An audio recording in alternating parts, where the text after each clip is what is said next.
जय श्री हरि। मार्गशीर्ष मास की पावन रात्रि, जब पूरा ब्रह्मांड एक गहरे रहस्य में डूबा हुआ था। देवता चिंतित थे, असुर शक्तिशाली हो चुके थे और धर्म मानो कहीं खोता जा रहा था।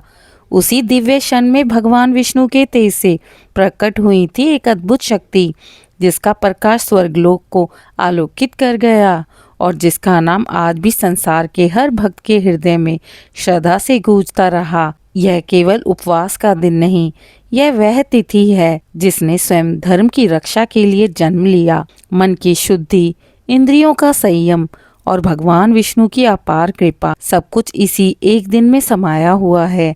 भक्तों, आइए आज श्रवण करते हैं उत्पन्ना एकादशी की वह अद्भुत कथा, जिसने देवताओं, ऋषियों और समस्त संसार को नई शक्ति प्रदान की और जो आज भी हमारे जीवन को प्रकाश से भर रही है। मार्गशीर्ष मास के कृष्ण पक्ष की उत्पन्ना एकादशी की तिथि है 15 नवंबर और दिन है शनिवार। भक्तों, आज आप सभी श्रवण कर रहे हैं उत्पन्ना एकादशी की पावन और पवित्र दिव्य कथा। बहुत समय पहले स्वर्गलोक में चिंता छाई हुई थी।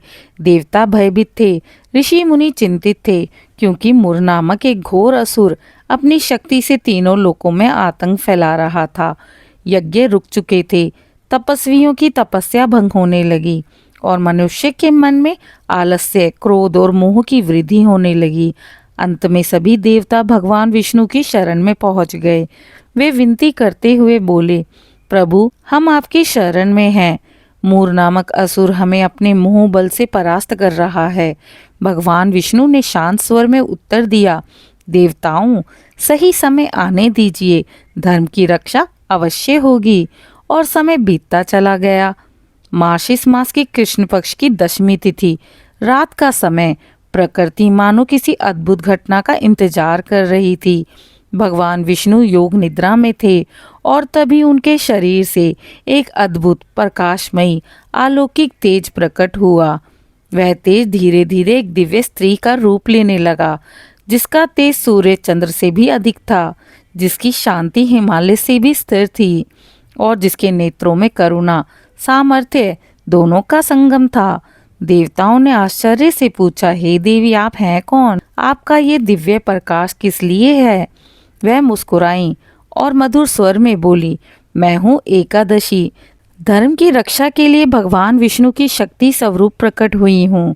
उसी समय मुर नामक असुर ने भगवान विष्णु पर आक्रमण करने का साहस किया। महाबली, घमंडी और अमर्यादित उसका उद्देश्य था धर्म का विनाश करना। लेकिन जैसे ही वह भगवान विष्णु के समीप पहुंचा, उसके सामने वह दिव्य स्त्री शक्ति एकादशी खड़ी हो गई। देवी ने दृढ़ स्वर में कहा, असुर, तेरी शक्ति केवल शरीर तक सीमित है, लेकिन मैं उन मनोविकार की शक्ति हूँ जो मन को पवित्र करते हैं, तुम्हें समाप्त कर देते हैं। इतना कहना था कि देवी का तेज मुरासुर पर टूट पड़ा और देखते ही देखते वह कप कपाता हुआ भस्म हो चुका था। स्वर्गलोक में आनंद छा गया। देवता जय जयकार करने लगे। धर्म की जय हुई, एकादशी माता की जय हो। देवताओं के शांत होने पर भगवान विष्णु ने कहा, हे देवी एकादशी, आज से संसार की संपूर्ण एकादशियों में आपकी ही होगी। आपने मुर नामक असुर का वध कर धर्म की रक्षा की है। आपका यह तेज, यह त्याग और यह शुचिता संसार के सभी व्रतों में सर्वोस्थान पाएगा। फिर भगवान विष्णु ने आगे कहा, आज से संपूर्ण वर्ष की सभी एकादशियों में आपके ही नाम से जानी जाएगी। जो मनुष्य श्रद्धा से आपका व्रत करेगा, वह मेरे धाम बैकुंठ लोक को प्राप्त करेगा।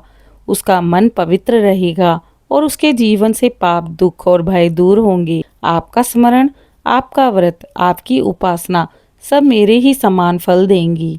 देवी एकादशी ने हाथ जोड़कर कहा, प्रभु, मेरी जन्मभूमि का फल यदि भक्तों को मिले तो वह मेरे लिए सबसे बड़ा सौभाग्य होगा और यह मेरा भक्तों के लिए आशीर्वाद होगा।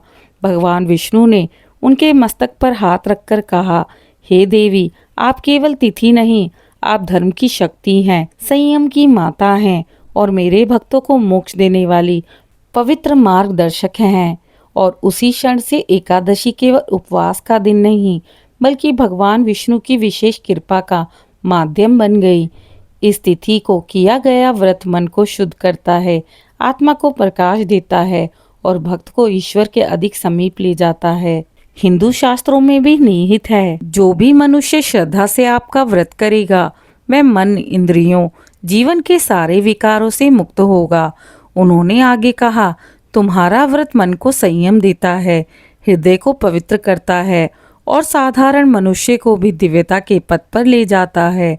देवी ने भक्तों को आशीर्वाद देते हुए कहा, जो मेरा व्रत रखेगा उसका मन शांत रहेगा, उसके जीवन में सौम्यता और संतुलन बना रहेगा और उसे परमात्मा की कृपा सहज ही प्राप्त होगी। इस प्रकार एकादशी देवी का जन्म हुआ।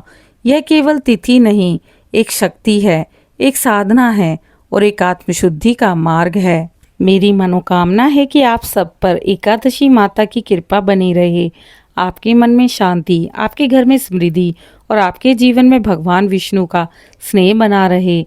एकादशी माता की जय, श्री हरि की जय। उम्मीद है आज की कथा आप सभी को पसंद आई होगी। कृपया इस चैनल को लाइक, शेयर, सब्सक्राइब करें और कमेंट में जय श्री हरि लिखें।